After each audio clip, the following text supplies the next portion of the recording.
आणि आत्ताच एक महत्त्वाची बातमी हाती येते ती म्हणजे रायगडाच्या 600 कोटींच्या विकास आराखड्याला केंद्राने मंजुरी दिलेली आहे।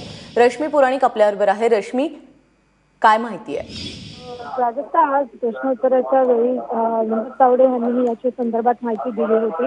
रायगड किल्ल्यावर वृक्षारोपणाचा हा प्रश्न होता। त्यावेळेला त्यांनी म्हटलं होतं की तिथे केंद्रीय पुरातत्व खात्याकडे जो आम्ही विकास आराखडा दिला होता, पाठवला होता, त्यानुसार त्याला मंजुरी दिलेली आहे। 600 कोटीचा हा विकास आराखडा होता आणि त्यानुसार आता रायगड किल्ला असेल आणि आसपासचा जो परिसर असेल त्याचे संपूर्ण जो विकास काम आहे या आराखड्याच्या हिशोबाने होणारे। मग तिथे झाडं लावणं असेल, पुरवणं असेल, या सर्व गोष्टी आराखड्याच्या अंतर्गतच करणारच। आज काळामध्ये विनोद तावडे यांनी हा संदर्भ।